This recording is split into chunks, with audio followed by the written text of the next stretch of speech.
This is LordSevein, and today I wanted to review the Logitech G600 gaming mouse. I don't know about you, but I'm pretty picky about my mice. It often takes me several tries to find one that I really like if I'm looking to upgrade or replace one. That being said, I think the G600 is a winner, so let's take a look. But before we begin, I just want to say that just like all my other reviews, this is a product that I've used every day for over a year. It's something that I've owned for a while, and I think I can speak with a bit of authority on the subject. The Logitech G600 shares a lot in common with many of the multi-button gaming mice in the market. It has all the standard mouse buttons: a left click, right click, roll up, roll down, tilt left, tilt right, and a middle mouse click. When you roll the mouse wheel, it has a subtle bump as you roll.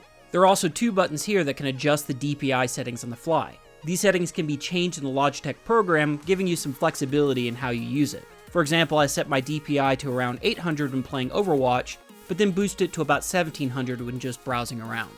There are 12 buttons on the side. These are initially mapped to the top row number keys on the keyboard, that is 1 through the equal sign. These can also be remapped via the Logitech program should you need.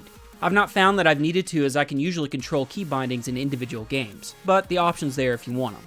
The buttons are also angled and textured so you can find your way around. I found the angles were a great improvement over other mice because I was able to find my thumb position a little easier, especially when reaching for the back 6 buttons. The buttons are also lit with RGBY lighting. There are all sorts of colors and settings you can change, but I'll get to that later in the review. The cable for the mouse is long and braided. There's not much else to say here other than the fact that I've not had any issues looping it around my desk to my computer's back panel. So as you can see, the mouse is so far pretty standard. However, one of the things that people will notice about this mouse is the addition of a third click button on the right. By default, this button does not have a direct function, but instead works as a modifier for the 12 side buttons. Look at it like holding Shift plus a button. This essentially gives you 12 buttons to map in addition to the original 12, for a total of 24. Your hand rests on the mouse like normal, but your ring finger rests on the third button. At first, this took a while to get used to. For so long, I've used my ring finger to help push the mouse around. Now with this grip, you have to use your pinky finger to move the mouse. Not a huge deal, but it will take some getting used to. While we're talking about grips, I have to mention this is a huge mouse. I've said before in previous reviews that I have huge hands, and finding a mouse that will fit a resting grip, that is a grip with your palm resting on the mouse rather than the fingertips, has been hard. I think that most people will be able to palm the mouse no problem. However, if you're someone that likes a fingertip grip, this is probably not the mouse for you. This mouse is also really heavy. Personally, I love heavy mice, as I find I have an easier time controlling it. I'd compare it to the Logitech G500 mouse that I've reviewed previously with all the weights put in, and then some more weights too. When you look at the bottom of the mouse, it has 2 large friction pads. I actually love this as it gives the mouse more gliding surface than a lot of other mice. With smaller pads, other mice might wear unevenly, but that's not the case here. Instead of using a faux rubber coating, the whole mouse is a matte black finish. This may seem like a negative, however I found the rubber coating ends up wearing off on other mice, making it look really shabby. I've had this mouse for over a year now, and there really isn't any wear. Logitech now has a program that lets you control all the added features of your products. This includes mice, keyboards, and even headsets. Since I have both a Logitech keyboard and mouse, I find it pretty convenient. This is a program you're going to want to install because it lets you change all the button mapping, profiles, and lighting effects of the mouse. In terms of button mapping, you can change any button on the mouse to anything you want. This includes keystrokes, text blocks, and even media functions like pausing music, opening your web browser, or minimizing everything to the desktop. There are a lot of customization options here if you're someone who really likes to tweak things. Honestly, I've only mapped a few buttons to custom functions myself, but I'm sure some people are going to really like all the options it gives.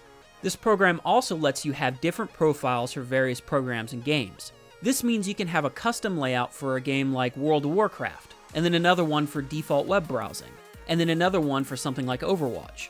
The program can even automatically switch profiles when you load a game. Again, it's not a feature I've used too much, but I can see how some people would really like this feature.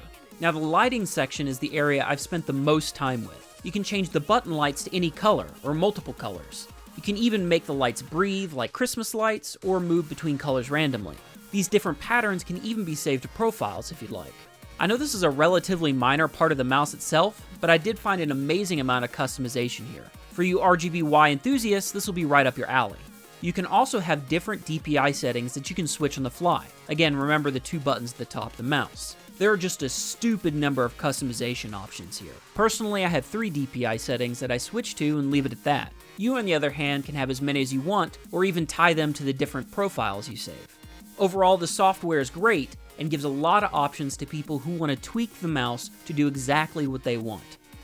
So let's run through the pros. The mouse has a great overall quality and durability. I've had the mouse for over a year and not had a single mechanical issue, and I'm pretty hard on my equipment. By now I'm almost a Logitech fanboy because I've never had an issue with one of their products. I'm sure there are duds out there, but the mice especially have been great. This one is no different. I've also not had any issues with double clicking or broken buttons, as some on the Amazon reviews mention.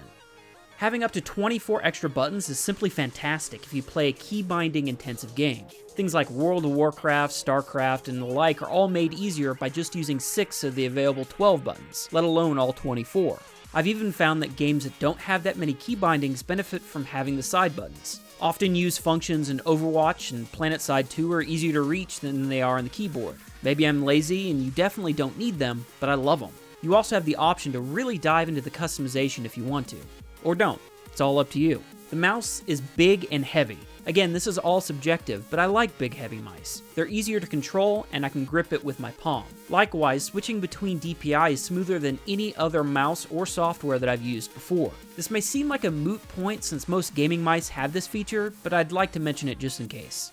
Finally, the lighting options are just a cool way to customize the look, especially if you have a particular color scheme going along with your build. Or if you prefer, you can just turn them off. It's all up to you. While making this video, I was trying to think of cons for this mouse, and I really can't find any. The only thing I can think of is that when restarting my computer, sometimes the software doesn't load immediately. This makes your mouse move at the speed you have it set in Windows rather than the program speed. That said, the program loads up in a few seconds and you can move your mouse normally after that. Again, it's a really minor issue and probably some sort of user error. But that's it. I don't really see any other cons. Again, if you have small hands, this may not be the mouse for you because it's quite big. Also, if you like lighter mice, you probably aren't going to like this one because it's so heavy. Once again, the last 2 points are subjective. Overall, I can't recommend this mouse enough if you're looking for a mouse with extra buttons on the side.